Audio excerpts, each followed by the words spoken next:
Hello and welcome to Mission Backlog. Fallout New Vegas is the 7th game in this Backlog playlist series. Only one more to go now, Knights of the Old Republic, another monster RPG.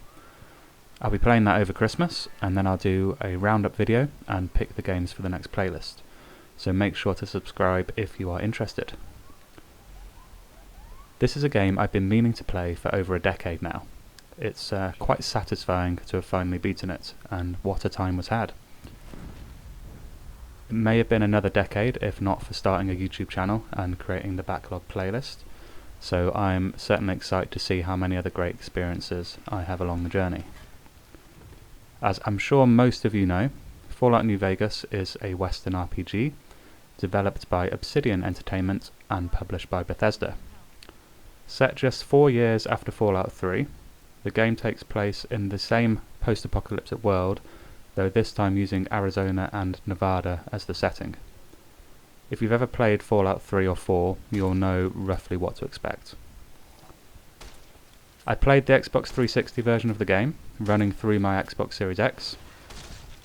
I loved my time with this game, and beat the game in around 26 hours, though it's hard to tell exactly as I died a fair few times, and that time isn't shown on the clock. I did a few side quests and some exploring, though on the whole mainlined the story. This is my usual tactic for RPGs. If I like the game enough, I'll then go back and do all the side content. If I don't do this, I often fall off before seeing the story out. I can now see what all the fuss is about with this game. I got lost in this world, fully immersed in the story, and carved a path through to the conclusion that I found very satisfying. If anyone's wondering, I got the independent ending. I would definitely be diving back in at some point to clear out some of the side missions, and that's a sign of high praise from me. Let's dive into the details then.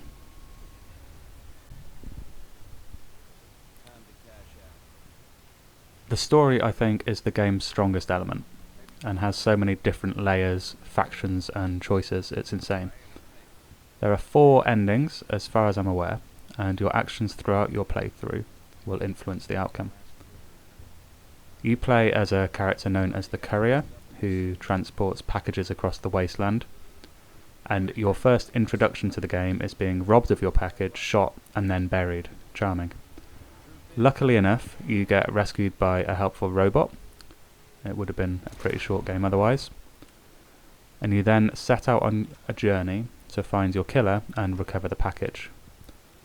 Along your journey you'll make many friends and enemies, and ultimately get tangled up in who controls New Vegas and the surrounding wastelands. There are many factions and communities across the wasteland, though the 2 main warring factions are the New California Republic, a civilized-ish military organisation attempting to bring safety and order to the area, and Caesar's Legion, a Roman-inspired warrior band who destroy anything in their way and enslave their enemies. There's also Mr. House, who controls New Vegas with his robot Securitron army. You can choose to side with any of these, or screw them all over. It's entirely up to you. I decided to screw them all over, and loved every minute of it. The level of choice and consequence is brilliant, with thousands of voice lines and choices to influence your personal story. Aside from the main story, the world building is also excellent. I really felt like I was in a post-apocalyptic world, and there was a palpable sense of dread and despair in a lot of the locations. The people and creatures you meet only reinforce this world building. You never know what will happen next. One time, I spent an hour helping a community of ghouls rebuild an old space rocket so that they could propel themselves into space to reach their promised land. Another time, I was acting as a detective, trying to solve the case of a missing woman. And another time, I was roaming the land in search of a new brain for my robotic dog companion. The individual stories you encounter are often just as compelling as the main quest, and provide hours of entertainment. The gameplay for me is one of the only areas this game falls short. Not across the board, but certainly the combat, which is quite clunky and at times a little frustrating. It is an RPG, so I know there have to be some concessions when it comes to combat, but this was my biggest letdown of the game. The VATS system is brilliant and fun to use, with some fantastically brutal animations. Seeing an enemy's head explode in slow motion never got old for me. I should probably clarify here for those that don't know, VATS effectively pauses the game and allows you to target specific parts of enemies with a percentage chance of landing particular shots. You kind of input which shots you want to take, and then they are automatically taken for you, and then critical hits lead to some of the brutal animations. This uses AP points, so you can only take a certain amount of shots in this mode, and when they're taken you are then forced to free fire. When out of VATS, it feels less than great. There's very little feedback or feel to your shots. It just doesn't feel good to shoot in free mode. More frustrating than this is the accuracy roll. Having your crosshairs perfectly lined up, only to completely miss several shots in a row, is a bit annoying.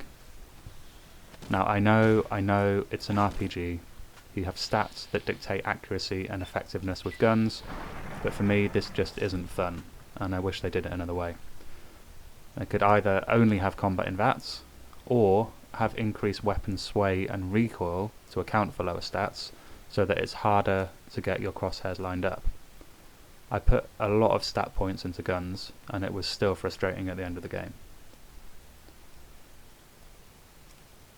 In terms of moment-to-moment gameplay, you'll spend most of your time doing typical RPG things, tackling main story missions, taking on side missions, exploring, and generally leveling up your character. The missions throughout the game are interesting, and I found myself talking to everyone I could throughout the game, because I never quite knew what I was going to discover.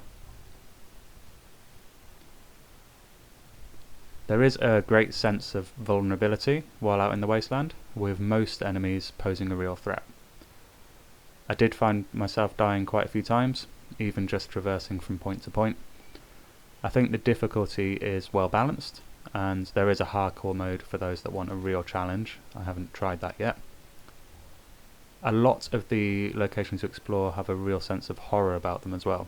You'll often be exploring dark, abandoned buildings with ghouls that jump out at you, and I was surprised by just how often my heart was beating a little bit faster.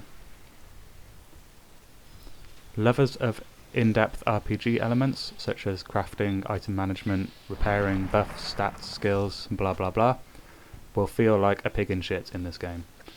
There's a lot of depth across the board, with countless opportunities for different builds and playstyles. I'm a rather casual RPG player. I don't tend to bother with the intricacies on offer, usually preferring to dive in headfirst and just see what happens. The good thing here is you don't need to bother if you don't want to. I never did any crafting, I hardly ever ate food as it involved faffing in the menus. I just had stim packs bound to a quick key, and I never bothered with the various buffs and temporary stat boosts. These things, to me, were taking me out of the moment-to-moment gameplay, while for some it would be essential to their gameplay experience. The good thing is you can play how you want, and the game accommodates both. I'm sure if I were to undertake a hardcore playthrough, all the elements I ignored would become almost essential. I think the thing I take away from this game most is the level of choice and freedom, both in how you play and how you develop the story. I decided early on to channel points into guns and explosives, which is my typical shoot first, ask questions later approach, with little thought to any of the other options. Though fairly early on, I did decide to spare some points for speech, as it seemed to be quite useful, and I kept coming across interesting dialogue options that I couldn't use because my stats weren't high enough. This ended up being a great choice, opening up a new range of options for gameplay and story development that most games wouldn't have convinced me to pursue. I ended up maxing the speech stat out at 100, it was my highest stat, and I think that's a testament to the way story, dialogue and gameplay are all expertly intertwined in this game. There are a couple of other niggles I have with the gameplay. The walk speed is too slow, locations can become repetitive, and I found it infuriating that every time you leave the casino, which you do a lot, all of your quick keys have been reset. Why would they do this? Though on the whole, the gameplay is good enough, and it gets elevated by the fantastic storytelling and world the developers have created. The game admittedly looks a little dated now, though it's perfectly playable, and upscaled through the Series X it has its moments. I applaud the developers for the world they've created though. The drab tones and literal darkness used in a lot of locations really made me feel like I was in a post-apocalyptic world, and at times the world takes on quite a serene beauty when you're not getting ambushed by scorpions. Locations can become a little repetitive in terms of how they look, and larger towns, especially New Vegas, are surprisingly shy of inhabitants. I think this is probably due to the limitations of the hardware at the time though, rather than kind of a design choice. But on the whole, the graphics hold up reasonably well. I didn't experience any major glitches and had 0 crashes during my playthrough. There is a bit of flickering and some pop-up at longer draw distances, though there's nothing major really. Having been released 12 years ago, it's a pretty stable game now, as you would expect.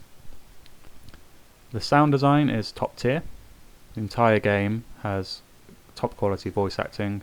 Every NPC you speak to throughout the entire game is voiced, and that includes humans, ghouls, mutants and robots.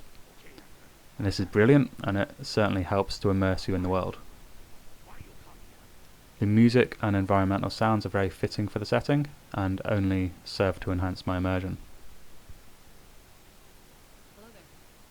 I've decided to change my rating system to a classic 1 to 10 system. This is actually how I'm used to rating things, and to be honest, makes a lot more sense to me than the system I have been using on YouTube. I'm not sure why I went with that system in the first place. I guess it just felt a little bit more YouTube-y. I'm going to go back and give a numbered rating for all the other games I've played in this playlist so far, and I'll put them in the wrap-up video at the end of this playlist. Anyway, I'd give Fallout New Vegas an 8 out of 10. It's up there with the best Western RPGs I've played in terms of story, world building and freedom of choice. I really felt like the story was my own, and that my actions had real consequence, something that a lot of games promise but never quite deliver. As I've said previously, the combat for me is a setback, and there are a few other gameplay elements that could be improved, certainly, though these aren't enough to bring the game down for me. This game is definitely worth your time if you're remotely interested in the RPG genre. Thank you for watching. Please consider leaving a like and subscribing if you've enjoyed the video. Now on to the next one.